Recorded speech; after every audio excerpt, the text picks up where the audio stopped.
வணக்கம். சற்று முன் கிடைக்கப்பெற்ற மிக முக்கியமான செய்தி ஒன்று வெளியாகி உள்ளது.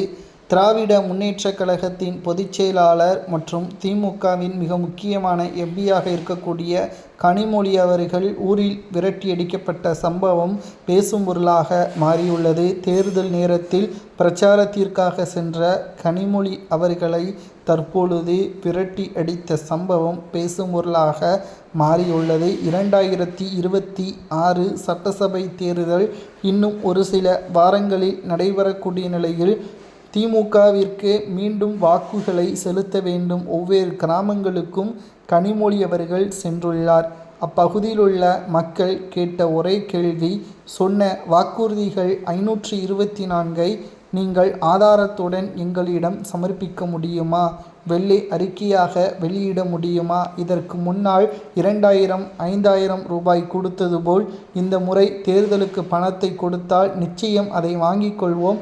ஆனால் திமுகவிற்கு வாக்குகளை செலுத்த மாட்டோம் என்பதை கனிமொழியிடமே தெரிவித்துள்ளனர். இதனால் அந்த பகுதியில் பரபரப்பு ஏற்பட்டுள்ளது.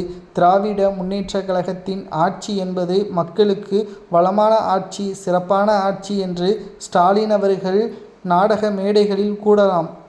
ஆனால் உண்மையான ஆதாரத்தை மக்களே தேர்தல் நேரத்தில் வெளியிடுவார்கள்.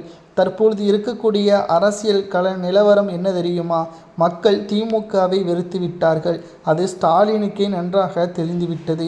மேலும் மக்களுக்கு நல்லது செய்திருந்தால் எதற்காக 20 கட்சியுடன் கூட்டணி? அது மட்டுமல்ல, சுமார் பதுக்கி வைக்கப்பட்ட பணங்களை மக்களுக்கு பணப்பட்டுவாடா தேர்தல் நேரத்தில் செய்வதற்கான ஏற்பாடுகளையும் ஸ்டாலின் அவர்கள் செய்து வருகிறார். இதற்கு முன்பை விட தற்பொழுது தேர்தல் ஆணைய அதிகாரிகள் தமிழகத்தில் பறக்கும்படை அதிகளவில் குவிக்கப்பட்டிருப்பதும் குறிப்பிடத்தக்கது.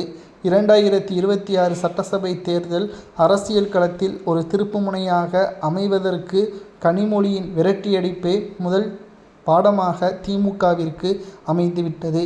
இது ஒரு கனிமொழியா என்று கேட்டால் நிச்சயம் கிடையாது.